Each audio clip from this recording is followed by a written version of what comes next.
Welcome to Amici, news and insight from the New York courts. I'm John Carr. Today we have a special guest for our Diversity Dialogue segment, the Honorable Kathie E. Davidson, Dean of the New York State Judicial Institute. Prior to her election to the Westchester County Family Court in 1997, Judge Davidson practiced family law. She served as an attorney for the Legal Aid Society Juvenile Rights Unit and as Deputy County Attorney for Westchester County.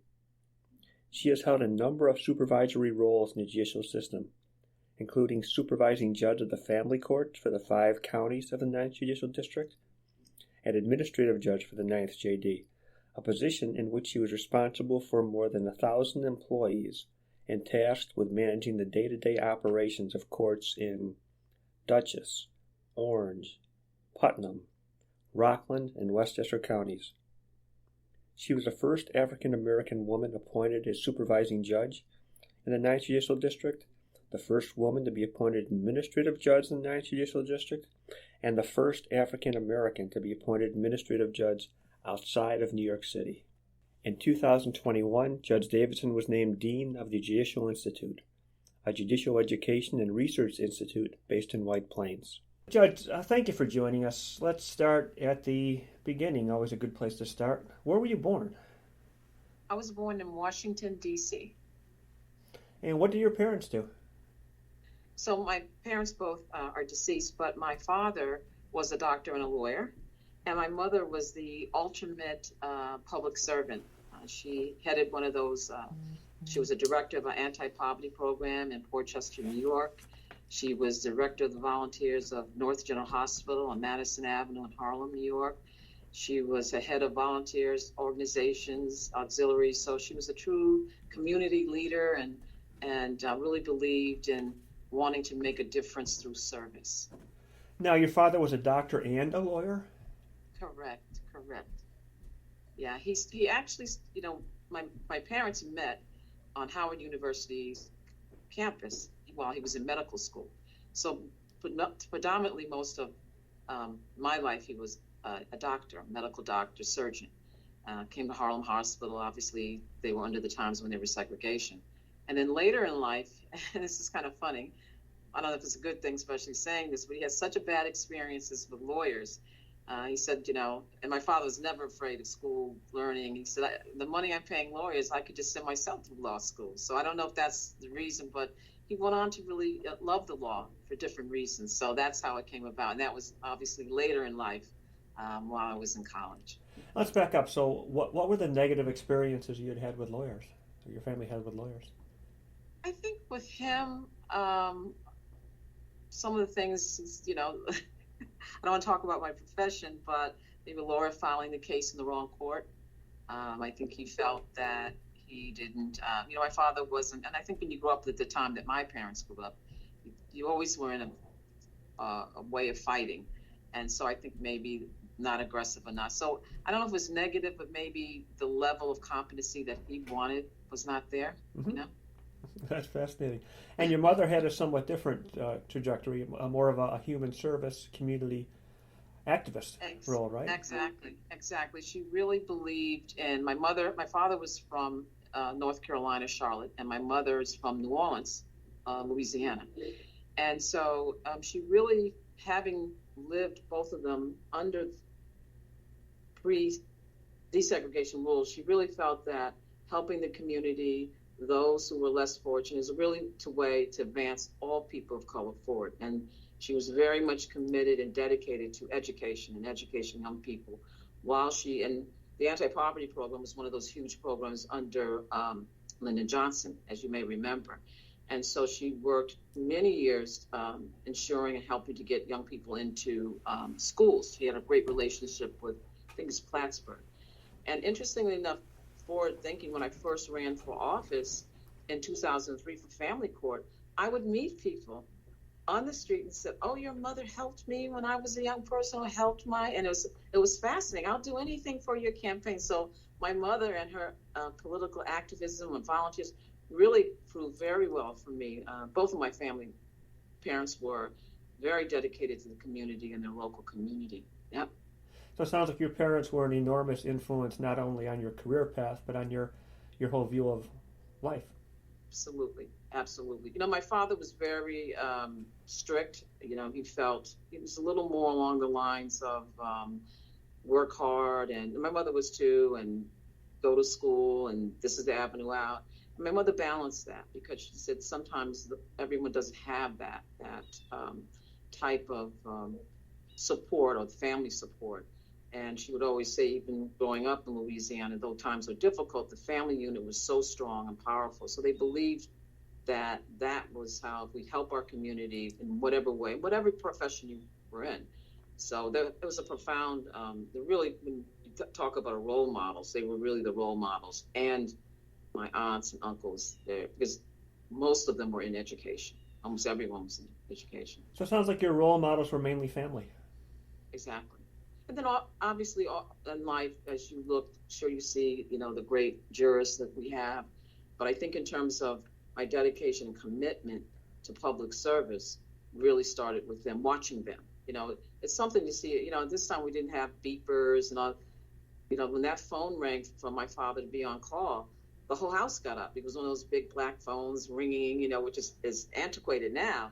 But when he got up, and he was old school, so he's going to the emergency room, so he still got up and put a suit on, and my mother would make sure she would run down, make sure he had a little meal before he left. So anything they did, we all were involved in it in some way. We were just watching it happen, That's wonderful. Now, how'd you end up at Simmons College in Boston? Interesting enough, when we sat down and talked about schools, my father very much wanted me to go to an all-girls school. He thought that would be a great education experience. So we applied to a few of them, and my mother and I decided to take a trip. We visited a couple of other all-girls schools. But when we drove when we drove to Boston, Mass, I fell in love with it. Just to see all the schools, all the students, and my 18-year-old mind, I'm like, this is it. And then Simmons was small, and now it's a university, but it was small enough that I still had that support. But then you're you're in the city of Boston, and everyone's a student. So it just seemed like that was it. I knew I wanted to go to Simmons, and it was a great experience. And it was, I'm the youngest of my family, so it was far enough from New York, but it was easy to get back to New York. So you could, at that time, take the train, or you fly in. It wasn't a big deal. Now you chose to, I guess, follow in your father's footsteps and attend Howard University. The oldest and first historically black law school in the country, and the alma mater of Thurgood Marshall, Robert Carter, Vernon Jordan, and our very own Franklin H. Williams. Why Howard? Well, first as a legacy. My father attended medical school there. His brothers attended medical school there. My brothers went there. So I was very familiar and had cousins who went to the graduate schools. So, but what was really, I think, sealed the deal when my oldest brother was graduating from medical school when I went down for the graduation. And, I was primarily raised in the Northeast. So that was my first experience going onto campus that was multicultural, multi-diverse, and it was just so empowering. And to walk onto the football field and see that, I just said, this is true, this educational power for me, I felt was this is where it is. As Nina Simone would say, that's where it's at. And so that really, for me, it gave me the passion to want to go to a historically black college. Now, I know you're a commissioner with the Franklin H. Williams Judicial Institute, and I mentioned Franklin Williams a moment ago, and I'm sure you've seen the Emmy-nominated documentary on Franklin Williams. There's one scene in there where an observer noted that at Lincoln, Franklin, quote, didn't have to be black. He could just be Franklin, close quote. Was that your sentiment there many years later? Absolutely. When we think about it, and many of us that my colleagues and that I went to law school, we talked about that, because many of us, on the good part, we had the fortune of being, integrating schools and, being that generation.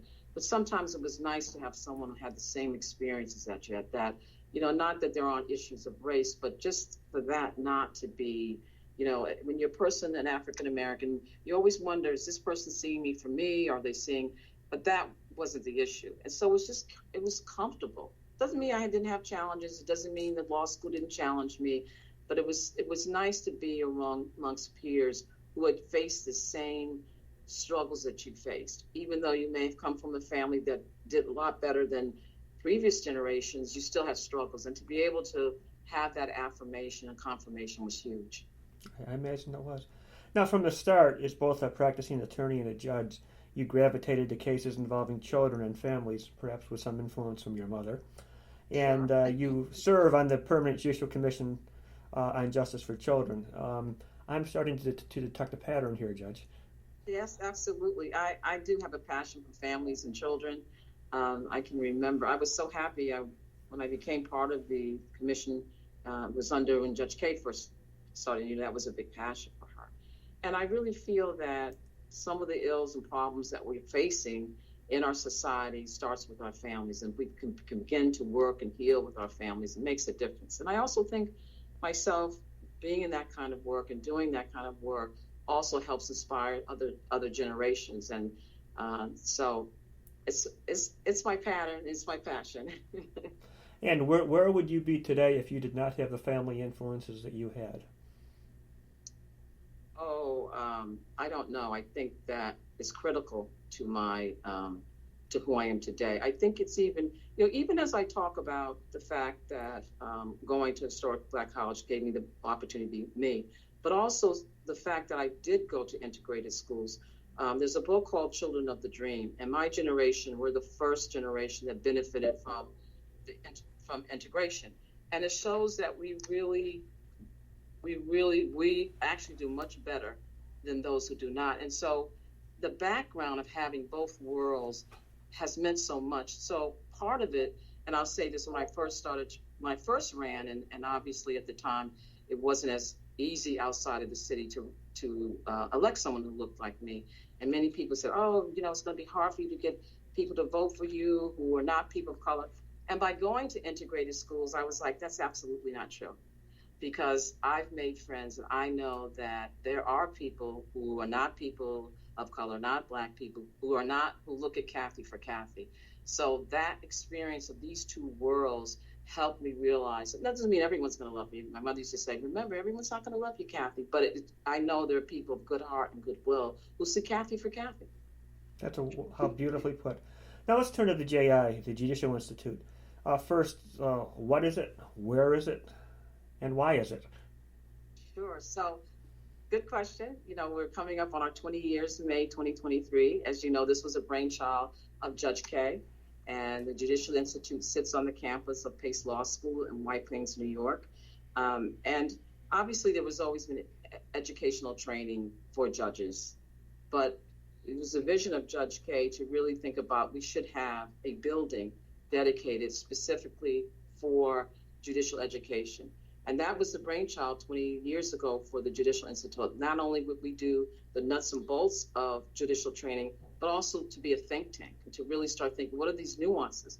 And, some of the issues we thought about 20 years ago. What happens if there's a shutdown of the court system?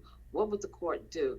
So the Judicial Institute has several different roles. As I'm learning, I've just made a year, and that would be nuts and bolts, but also begin to look at different aspects of the law and what judges need to do their work every single day. Now, you took over as dean a couple of years ago with wonderful timing in the middle of a pandemic. Why did this position appeal to you after all that you had done? Or maybe the question answers itself, but I'll let you do it. Right. I think so I've just made a year. I think what appealed to me from my years of being a supervising judge and then administrative judge, so you get to read, especially in family court, tons and tons of complaints from litigants. And a lot of the issues that they would raise would be issues really about the perception of the judge, how the judge handled their cases. Sometimes I would listen. And I really, not knowing that many years later I'd be at Judicial Institute, I said, this is a training issue. And sometimes the training for me would be, and in family court, everything is is audio, is recorded. And so I asked a judge, why don't you listen to how you handled this case? And so out of that, over those many years, I realized that maybe we should have training focused in a way that judges not only are armed with the law, because you need to be armed with the law, but also to understand who is that person sitting before you. What are the issues they're not before you, they're before you for one reason, but there's so many other issues too. And so it's a great opportunity to begin to educate judges, and also some education for those who come before the court in terms of what we do, how we do, what we can do and not do. And as you know, the judiciary is very much in the press now, so I think it's a good time for a little bit of education on both sides. I'm sure. Now, you have the mandatory training for new judges in, I don't know if it's December or January, and then you have your summer programs. What goes on the rest of the year? Oh, a lot. So we are now developing quite a few many courses. So we'll start focusing and targeting on certain things. For instance, we are working on a trial preparation series, which we just kicked off yesterday. And it's really to help show judges from soup to nuts what happens at the pretrial conference, what happens, and actually allow it to be something that would be in person, actual simulations, and also bringing in law students, and even we've had some interest from medical students to actually see what happens in the courtroom. So what we're doing on the other part of the time is to start laser focusing on various issues. We are working on having a program actually with the United Nations. We've done some work with the United Nations. We actually have a couple of judges. It's not officially out. We're confirming the date. Who, as you know, our New York State Constitution was amended to really affect that each person is entitled to a clean air, water. So many other countries have actually already had this law in place. So we're having 3 or 4 top judges who are going to speak at the UN, come to the JI, and talk about what kind of cases judges will see. So we're trying to also develop the think tank aspect of educational learning. We're looking to have a program called A View from the Well, and A View from the Well will educate judges in terms of what does when a person comes in for the first time in criminal court, many times what's going on, this person is. So we're looking to do very targeted, laser focused programs on the nuances. Obviously, bail reform is a big issue, but there's more to that legislation than just bail reform. So we're beginning to start teasing away some of the other issues that are important, not only to judges, but overall the impression of judges. What's your long-range vision for the JI? Where would you like it in a year or 5 years and further down the road? Sure. Well, my long-range vision obviously would be to continue to do what we do well, and that. But I want it to be a place where a judge says, "Oh my goodness, my AJ or my supervising judge just said I've got to move out of my criminal court and go to the matrimonial part." They can come right to our, which we're developing. They'll be able to come right to the JI, look at the JI library, and know, as I say, from soup to nuts, how to handle a matrimony, which we're doing a lot of this. But in addition, also taking on the big issues, like how are we going to look at the judiciary 20 years from now, another 20 years? So I want us to also be on the cutting edge, that judges can come and really see where's technology going? What if we do have a hybrid? I'm using these examples. But also I want to have a place where judges, hey, this new decision came out. Let's have a roundtable and judges to sort of just talk about it. So when you're thinking about premier education, judicial education, you think that the Judicial Institute pops into your head right away. And not just on updates. It's an interesting thing, and I wrote an op-ed piece, and I'll send it to you. That's the biggest desire of judges. And updates, we have them, but now in this time, judges have to be aware of every decision that is being scrutinized. So I want them to be prepared for that, not only in the sense of having the law before them, but also how does that affect you? In addition, how does it affect your well-being?